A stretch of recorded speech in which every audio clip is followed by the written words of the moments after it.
শেরপুর গায়ে বাস করত খুব চালাক একটি শিয়াল। সে যখনই সুযোগ পেত কারো না কারো মুরগির বাচ্চা চুরি করে খেয়ে ফেলত। ঠিক তেমনি একদিন সে খাবারের সন্ধানে গ্রামের উদ্দেশ্যে রওনা হয়।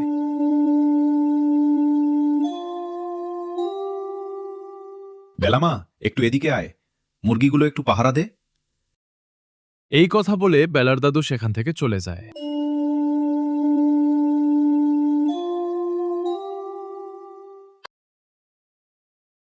বাবা, আজকে তো দেখি আমার জন্য খাবার একদম রেডি করে রেখেছে। দেখেই জিভে জল চলে আসলো। যাই এখন সব কটাকে খেয়ে ফেলবো। শিয়ালটি সেখান থেকে 2টা মুরগি খেয়ে তাড়াতাড়ি করে চলে যায় জঙ্গলে। দাদু আজকেও আমাদের শিয়াল 2টা মুরগি খেয়ে ফেলেছে। এভাবে খেতে থাকলে আমাদের যে আর পেট চলবে না। আমাদের কিছু একটা করতে হবে যাতে শিয়ালটা এসব কাজ করার সুযোগ না পায়। হ্যাঁ বেলামা, তুমি ঠিক কথা বলেছ, কিন্তু কি আর করার। এভাবে শিয়ালটা যদি মুরগি খেতে থাকে তাহলে আমাদের আর পেট চলবে না।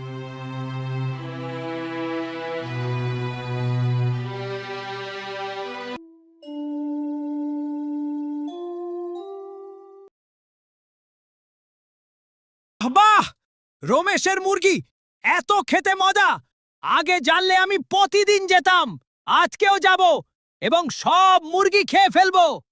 ওর মুরগি যেমন মোটা তেমনেও সুস্বাদু। শিয়ালটি এই কথা বলে আবার খাবারের সন্ধানে বেরিয়ে পড়ে। মা, আমার কাছে একটা বুদ্ধি আছে। আমি যেমনটা বলি তুমি তেমনটি করো। এতে শিয়ালটা ধরা পড়বে এবং আমাদের মুরগিও আর খেয়ে ফেলবে না। ঠিক আছে বেলেমা, তোমার যা ইচ্ছে তাই করো। আমি চাই শিয়ালটি ধরা পড়ুক, যাতে শিয়ালটি এরকম আর কাজ না করতে পারে। তারপরে বেলা তাদের উঠানে শিয়ালটির জন্য একটি ফাঁদ পাতে। বাবা শিয়াল, এইবার তুমি একটু আসো। এইবার তুমি বুঝবে কত ধানে কত চাল লোকেদের মুরগি চুরি করে খাও, তাই না? তুমি এবার মজা বুঝ।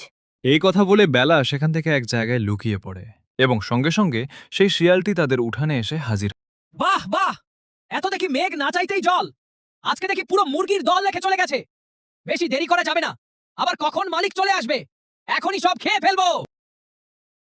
সে তার চালাকির জন্য খাঁচার ভিতর আটকে পড়ে এবং সঙ্গে সঙ্গে বেলা সেখানে উপস্থিত হয়।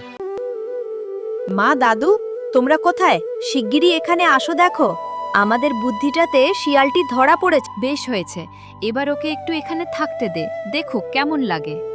লোকেদের মুরগি চুরি করে খেত, এবার মজা বুঝুক। দেখ এবার তোর কেমন লাগে। মা, আমাদের উচিত ওকে ছেড়ে দেওয়া, কারণ দেখো একটা অবলা প্রাণী, ওরও তো একটা জীবন আছে। হ্যাঁ বৌমা, নাতনি ঠিক কথা বলছেন, আমাদের ওকে ছেড়ে দেওয়া উচিত। ও নিরীহ প্রাণীও কোথায়। এরপর তারা শিয়ালটিকে জঙ্গলে ছেড়ে দেয়। কথায় আছে, অতি চালাকের গলায় দড়ি।